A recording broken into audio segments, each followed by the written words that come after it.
যে পেঁয়াজ এখানে ছুলে ধুয়ে ক্লিন করে নিছি, তারপরে পেয়ারা আনছিলাম বাজার থেকে, এটা ধুয়ে রাখছি এখানে, যদি আমার মেয়ে খায় তাহলে কেটে দেব। ওকে, দেখুন কি করি। বিসমিল্লাহির রহমানির রহিম। চুলাটা অন করে দিলাম। বাংলাদেশি কড়াইতে রান্না করব, স্বাদটা যাতে বাংলাদেশের মতো হয়। এখানে আরো ফ্রাই প্যান নিয়ে নিছি, বাট এটাতে রান্না করতে এখন ভালো লাগে। আর যারা আমার ভিডিওগুলি লাইক করেন, please subscribe to my channel.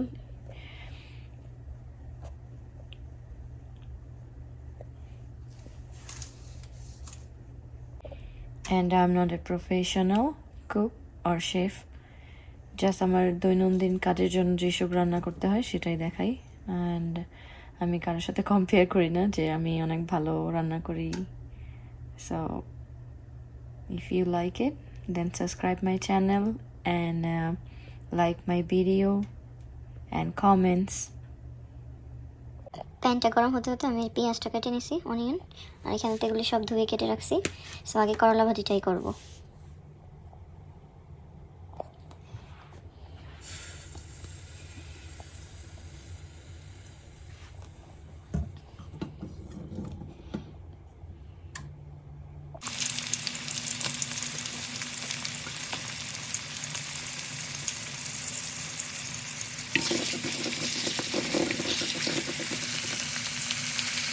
ভাজির পেঁয়াজটা ফ্রাই হইতে হইতে আমি এখান থেকে সব মশলা দিয়ে নেব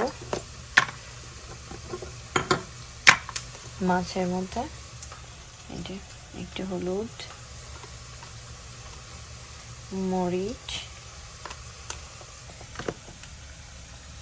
ধনিয়া, একটু জিরা ফাঁকি।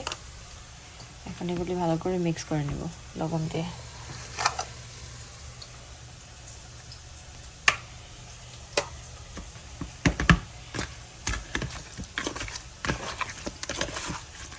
ম্যারিনেট করে রাখবো, দেন ফ্রাই করে রান্না করব। এটা অলমোস্ট ফ্রাই হয়ে গেছে, এখন এগুলো দিয়ে দেবো।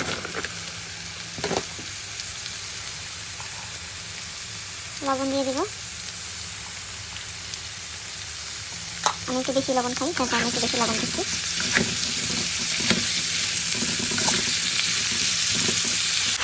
ভাজিটা একদম হাই স্পিডে রান্না করতে হবে, নাহলে এগুলো চিতা হয়ে যাবে। লবণ দিয়ে দিচ্ছি।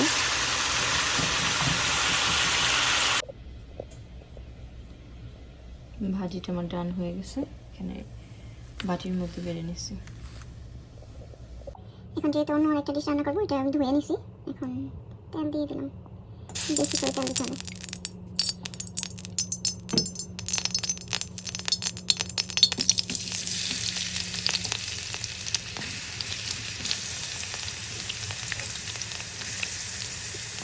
প্রায় 3-4 মতো পেঁয়াজ দিয়েছি। পেঁয়াজটা একদম গোল্ডেন ব্রাউন করে ভাজা নেব। দেন এখন দুটো তেজপাতা দিয়ে দিলাম। অনিয়ন ভাজা হয়ে গেছে একদম, পেঁয়াজটা আর একটু গোল্ডেন ব্রাউন হবে, তাইলে অনেকদিন এই চাপা শুটকির বাগারটা থাকলেও নষ্ট হয় না ফ্রিজে। এখানে হলুদ বাদে সব কিছু দিয়ে নিছি, লবণ, আগে এটাকে দিয়ে দেব, দেন এগুলি সব দিয়ে দেব।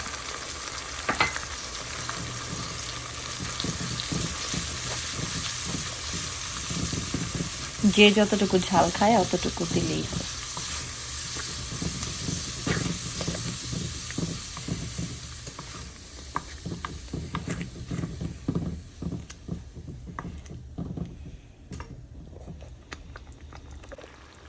এখানে আদা বাদে সব মশলাই দিচ্ছি একটু একটু করে, আর একটু মরিচ দিব লাল লাল করে একদম। এখন এগুলি কষাইতে থাকবো আস্তে আস্তে। এখানে রসুন পেঁয়াজ আর সব মশলা তো দিয়ে করব, টাইম লাগবে অনেক। এটা এক এক অঞ্চলে এক এক রকম করে খায়, বাট এটা ভর্তাও মজা, আর এই বাগার দেওয়াটাও আমার কাছে অনেক মজা হয়, মজা লাগে।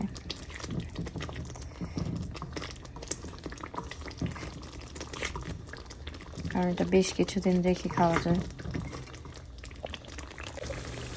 যে আস্তে আস্তে এটা হইতেছে, টাইম লাগবে আরও। এখন কষানোর বাকি, এই পানি যতটুকু পানি ছিল অতটুকু শুকানোর পরে আবার একটু পানি দিব পরে। এটা একদম পুরো ভাজা ভাজা করবো, যাতে প্রায় 5-7 দিন থাকলেও নষ্ট না হয়।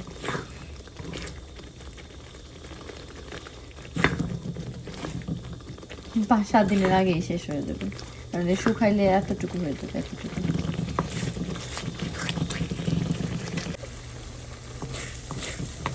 একদম ভাজা ভাজা হয়ে গেছে, এখন একটু পানি দিয়ে দেবো।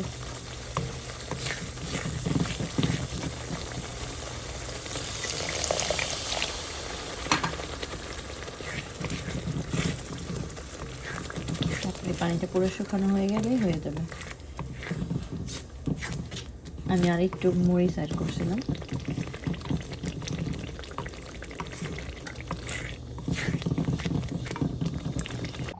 চিকেন রান্না করবো এখন। চিকেনটা তেল দিয়ে নেব কড়াইয়ের মধ্যে,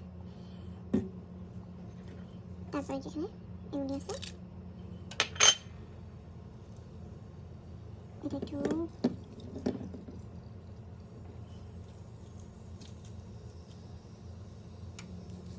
পেঁয়াজ দেবো।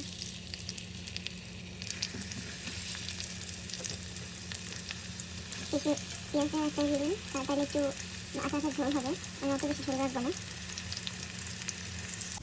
এই যে আমার চাপা শুটকিটা হয়ে গেছে, পাতা দিয়ে এরকম তেল তেল থাকবে, সাইড থেকে তেলগুলো এরকম সরাই নিয়ে জাস্ট ভাতের সাথে এটা খাইতে অনেক মজা। চিকেনের জন্য এখানে আমি মশলা কষা দিতেছি, কারণ আমার মেয়ে যেহেতু খাবে, তাও অনেক ঝাল দিচ্ছি, আর বোঝা যাচ্ছে না এখানে। যেখানে আবারও চিকেনটা ধুয়ে নিচ্ছি ভালো করে, তারপরে দিয়ে দেবো। এই যে আমার চিকেনটা হয়ে গেছে,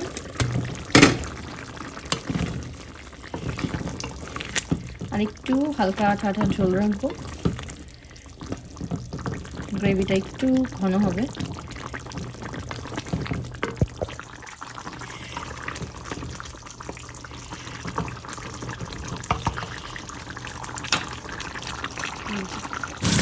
এই যে পিসগুলি ভেঙে নিচ্ছি, ভাজা হয়েছে, একসাথে সব দিলে লেগে যায়।